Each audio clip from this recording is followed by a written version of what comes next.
Welcome to Sangeeta kitchen. Sangeeta কিচেনে আপনাদের সামনে আজকে আমি একটা চিকেনের একটা রেসিপি নিয়ে হাজির হয়েছি। সেটা হচ্ছে ভাজা চিকেনের তরকারি। এই দেখুন, এখানে আমি 500 গ্রাম চিকেন এইভাবে নুন হলুদ জল ঝরিয়ে নুন হলুদ মেখে রেখে দিয়েছি। তার সঙ্গে লাগবে একটা বড় সাইজের পেঁয়াজ, একটু রসুন কুচি, আলু কাটা, আর 1 চামচ আদা, 1 চামচ জিরে, 1 চামচ শুকনো লঙ্কা, 1 চামচ রসুন কেটে আমি একসঙ্গে মিক্সারে বেটে নিয়েছি। এবার দেখুন এই ভাজা চিকেনটা আমি কীভাবে রান্না করি আপনাদের সামনে আমি দেখিয়ে দিচ্ছি।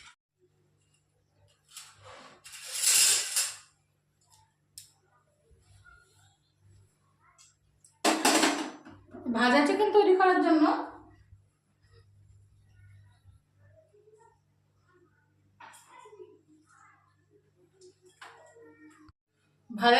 করার জন্য আমি প্রথমে কড়াইতে একটু বেশি করে তেল দিয়ে নেব, কারণ চিকেনটা আমি এই সব তেলটা দিয়ে আমি রান্না করবো না, একটু ঢেলে রেখে দেবো।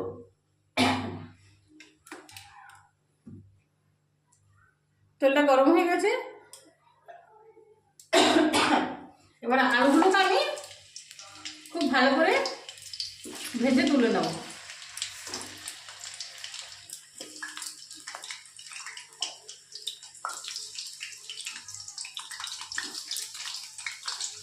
আলুগুলো লাল লাল করে ভাজা হোক, তারপর আপনাদের সামনে ফিরে আসছি। দেখুন আলুগুলোকে আমি এইভাবে সুন্দর করে লাল লাল করে ভেজে তুলে নিচ্ছি।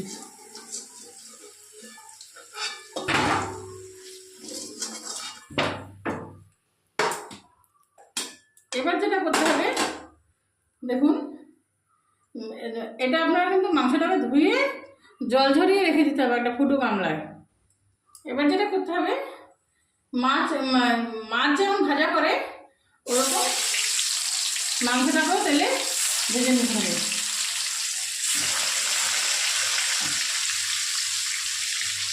এমনি চিকেন রান্না করে আমরা অনেকেই খাই, কিন্তু এই চিকেনটা রান্না করে খেয়ে দেখবেন এর স্বাদ সম্পূর্ণ অন্যরকম।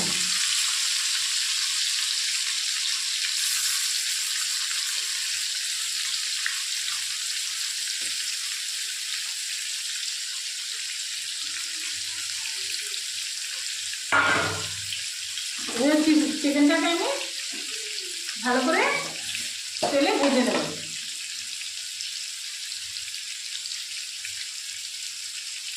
ভালো করে লাল লাল করে ভেজে নিয়ে আমি আপনাদের সামনে ফিরে আসছি। দেখুন আমি আগে কিছুটা উল্টে দিয়েছিলাম, এটা কিন্তু একটা চিকেনও ভাঙবে না। এইভাবে প্রত্যেকটা চিকেন আমি এরকম করে উল্টে উল্টে দেবো, একদম যেমন মাছ ভাজা হয় তেমন। একেবারে লাল লাল করে চিকেনটাকে আমি ভেজে নেব।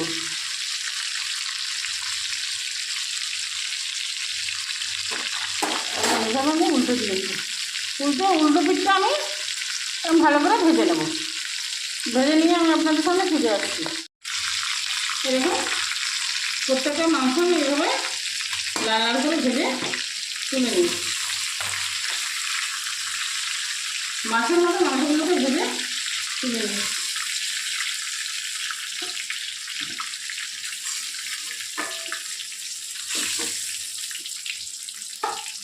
এবার যেহেতু আমার অল্প মাংস, এতটা তেলের দরকার হবে না, তাই আমি খানিকটা তেল বাটিতে ঢেলে দিচ্ছি।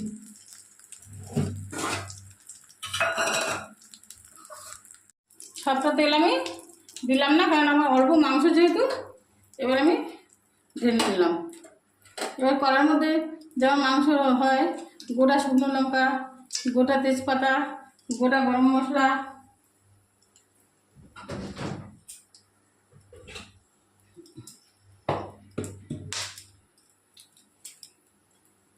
গোটা জিরে,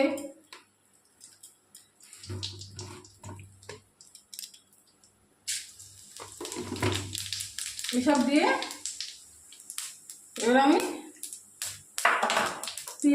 কুচিয়ে রাখা রসুনটা, পেঁয়াজটা, টমেটোটা ভেজে নিই।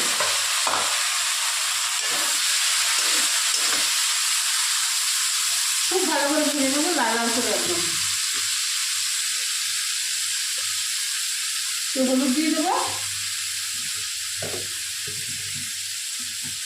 আর সামান্য একটু নুন দিয়ে দেবো, দিয়ে এটাকে ভাজা ভাজা করে নেবো। মাংসের অনেক রেসিপি আপনারা খেয়েছেন, এই ভাজা চিকেনটা রান্না করে খেয়ে দেখবেন। এমনি চিকেনের থেকে অনেকই অসাধারণ লাগবে।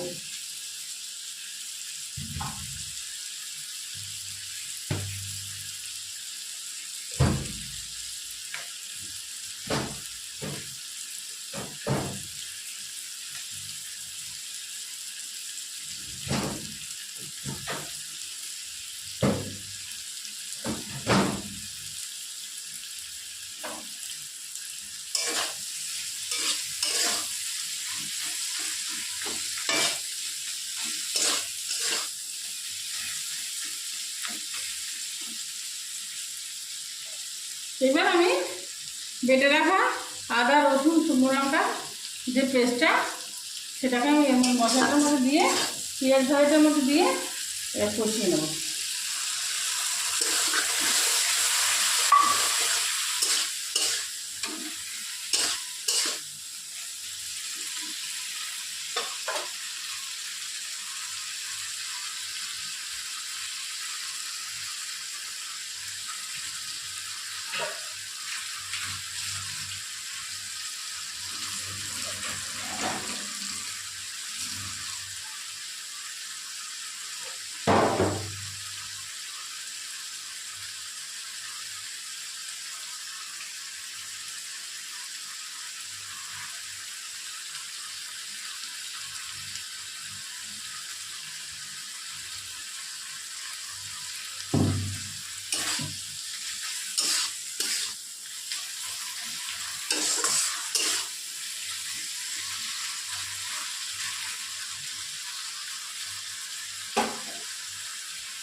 আর একটু সামান্য আমি তেল দিচ্ছি, একটু তেলটা বেশি ঢালা হয়ে গেছে।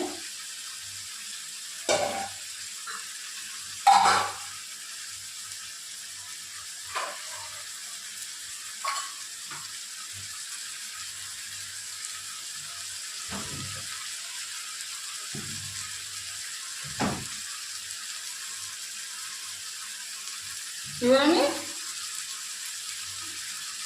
তেল ছেড়ে দিয়েছি, এবার জল দিয়ে দেবো এর মধ্যে। খুব বেশি জল দেবো না, কারণ মাংসটা আমার খুবই অল্প, 500 মাংস। এবার আমি এর মধ্যে আলুগুলোকে দিয়ে দেবো। মাংসটা ভাজা হয়ে গেছে মানে কি আমার অর্ধেকটা কিন্তু সিদ্ধও হয়ে গেছে। এবার ফুটে উঠুক, আমি আপনাদের সামনে ফিরে আসি। এখন আলুটা ফুটে উঠেছে, এটা চন্দ্রমুখী আলু, ওর জন্য আমার সেদ্ধ হতে বেশি সময় লাগবে না। এবার আমি কী করবো, মাংসগুলোকে এর মধ্যে দিয়ে, ভাজা মাংসগুলোকে এর মধ্যে দিয়ে এভাবে গ্যাসটাকে আস্তে করে চাপা দিয়ে রেখে দেবো 5 থেকে 7 মিনিট। এরকম চাপা দিয়ে আমি এভাবে মাংসটাকে একবার মাখা মাখা করে নিচ্ছি।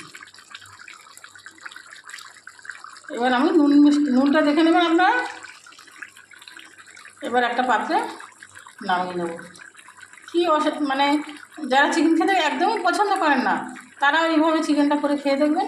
খেয়ে আমাকে একটু লাইক সাবস্ক্রাইব কমেন্ট করে জানাবেন, লাইক করে কমেন্ট করে জানাবেন যে সত্যি চিকেনটা কেমন হয়েছে।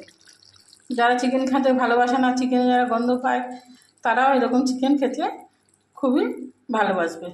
ভিডিওটি যদি ভালো লেগে থাকে লাইক কমেন্ট শেয়ার সাবস্ক্রাইব করতে ভুলবেন না, পাশে থাকা বেল আইকন টিপে দেবেন। ধন্যবাদ।